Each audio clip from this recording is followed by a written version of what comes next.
Hey, welcome back. This is Tom, and this is Tom's Radio Room Show. And if this looks familiar, well, it is, because I did a show this morning, and Jeff told me about two boo-boos I made, and they were significant boo-boos enough that I'm doing it over.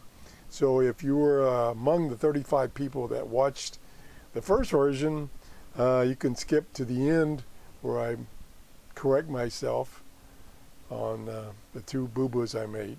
Anyway, here we go. I talked this morning about RadioShack and the fact that it's still hanging in there, it's still kicking. So let's go on, give you a little history. At its peak in 1999, RadioShack operated stores named RadioShack or Tandy Electronics in the United States, in Mexico, United Kingdom, Australia, and Canada. They were all over the world. And their catalogs were typically over 150 pages. And these weren't little catalogs. They were almost 8 by 10 pages. And there's a link here that you can go to, and you can view the catalogs just as they were back when they were released. And you can even view the flyers that they used to send out every couple of months.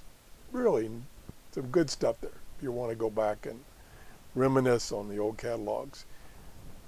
Anyway, in February of 2015, RadioShack Corporation filed for Chapter 11 protection under United States bankruptcy law after 11 consecutive quarterly losses. They were just hurting.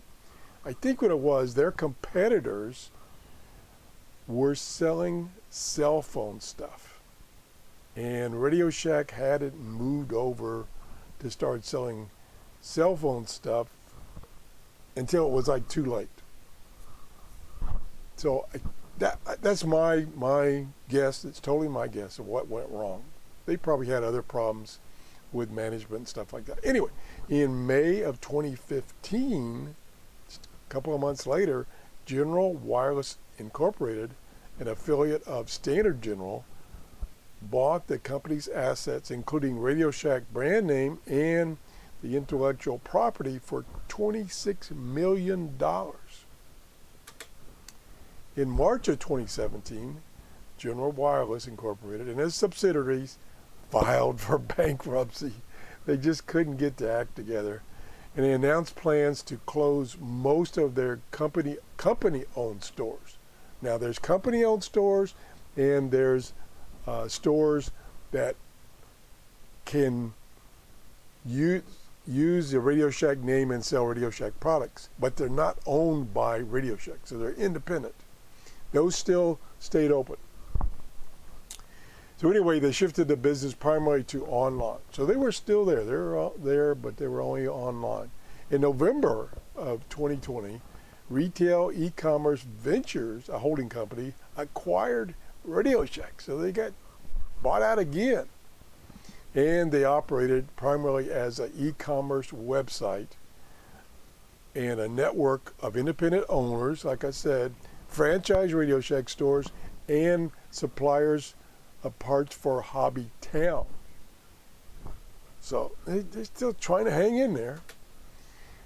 I went on their website this morning and I found this map. Supposedly it's up to date. Look at all the stores. Now this includes all those kinds of stores that I mentioned in the previous slide, including Hobby Town.